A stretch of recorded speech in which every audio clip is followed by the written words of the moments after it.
kabajamuuf jaalatamuu maatii YouTube channel furtuu nagaan koo kabajaaf jaalalaa bakka jirtan hundumaatti sinaa ga'u jecha har'as yaada gabaabduu tokko dhimma telegiraamii wal qabatu isinii fidee dhufe hanga dhumaatti na hordofaa. Sababiin isaa ijoolleen keenya baay'een telegiraamii waan fayyadamanii fi akka gaariitti itti fayyadamuu qabu jedhee waan yaadefan waa'ee siitingii telegiraamii kana isinii fidee dhufe hanga dhumaatti na hordofaa. Like subscribe gochuu hin dagatinaa. Yeroo gaarii gara barnoota keetti waliin dabarra. Inni jalqaba irratti isin agarsiisu telegiraamiin keessan eeyyama keessaniin ala waan barbaade daawunlood godhee isin rakkisa yoo ta'ate akka kanatti sirreeffattu. Bakka tuqaa sadii kana gadi tuquudhaan siitingii provider seentanii siitingii gadi tuquudhaan gara data inda storage kan jedhu irratti kilik gootanii fuula kana dirqama close gochuu qabdu. Close gootanii akka kanatti cufaa gochuu qabdu yookiin dukkaneessuu qabdu jechuudha. Inni lammaffaa irratti isin agarsiisu immoo telegiraamiin keessan faayilota akka kanaa tokkoon isaatiin of jalaa faayila hin qabu yoo ta'ate akkamitti create godhattu. Bakka kanatti faayila garaagaraa qabaa jechuudha. Chaanaalii qobaatti qabaa, kontentii qobaatti qabaa, tokkoon isaanii qobaatti qaba. Miseejii haaraa ilaaluuf isin gargaara. Kan nama baay'ee kun akkuma argaa jirtan kanatti jira. Akkamitti akka create goonuun isinitti agarsiisa. Tuqaa sadii profaayilii keessan gararree jiru sana gadi tuqxanii tuqaa sadii yookiin sarara sadii profaayilii keessan gararree irra jiru gadi tuqxanii gara keessaa seentu. Dhuftanii siitingii irratti kilik gootu. Sanaan booda chat folder kan jedhutu jira. Isa irratti kilik gootu. Fuula kana isinii baasa. Fuula kana irratti goda isaa create jira. Kanaan booda create folder kan kilik goona. Folder name jedha. Bakka xii jirtu sana folder name bakka sanatti barreessina. Fakkeenyaaf channel jennee barreessina. Channelota hundumaa bakka tokkotti orderii qabsiifachuudhaaf. Yoo barbaanne immoo chat jennee, yoo barbaanne contact jennee, yoo barbaanne message jennee barreessina jechuudha. Fakkeenyaaf channel jedhee hin barreessa. Kanaan booda writing jedhaan. Erga jenneen booda jira add chat kan jedha. Sirriitti kilik goone kun fakkaas sarara jirtu kanarratti kilik goone warreen kana jalaa filanna. Chaanaalii waan ta'eef chaanaalii irratti kilik goona. Chaanaalii select godhannee jala kana dhufnee right jennaan. Gubbaarra ol baanee save jennaan. Foldera tokko save godhanneerra. Ammas create folder irratti kilik goona. Foldera lammaffaatiif asitti maqaa folderichaa barreessina. Fakkeenyaaf contact jedheen barreessa warra kanaan booda right ittiin jedha. Add chat jedha. Add deegoonen booda dhufnee contact irratti select godhan right jennaan.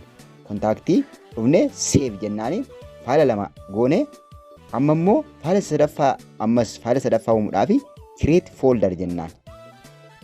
Maqaa folderichaa barreessinaa jechuudha. Kan biraa nan contact yookiin bilbila isaanii bilbila keenya keessaa kan hin qabne yookiin lakkoofsa isaanii bilbila keenya keessatti save godhannee kan hin qabne garuu telegiraamiidhaan miseejiin isaanii kan nu seenu warra akkasii akka nu qabatuu fi nan contact jennaani kanaan booda right itti goona.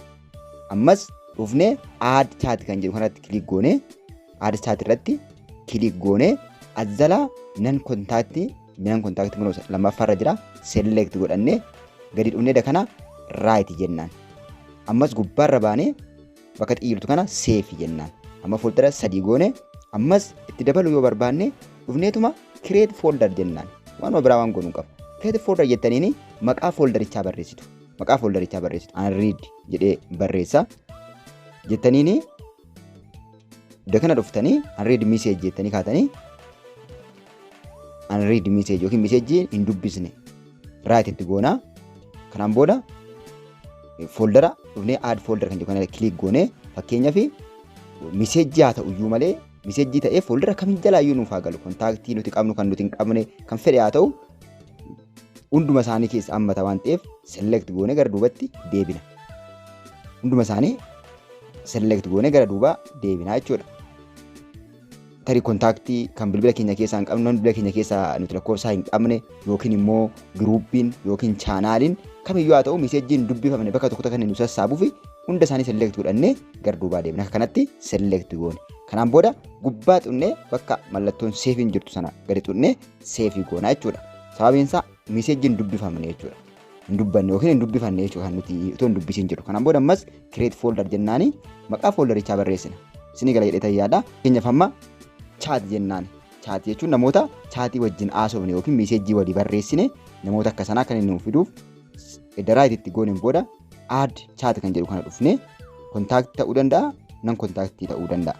Lachan isaarratti kilik godhanna jechuudha. Contact ta'uu danda'a, nan contact ta'uu danda'a. Nama bilbila isaa qabnu ta'uu danda'a, nama bilbila isaa hin qabne ta'uu danda'a. Garuu kan chat ta'e seefii goona. Faala akka kanatti faala barbaadan hanga barbaadan edda uummattaniin booda gara duubaa deebinee ilaallu. Kun akkuma argitan faayilichi akkanatti nu uumamee jira jechuudha. Akkanatti fakkeenyaaf ol jedhaa unread message jedha. Message hin dubbifamne hanga sanatu jira. Chaanaaliin baay'inni chaanaalii hundi isaanii hanga sanatu jira.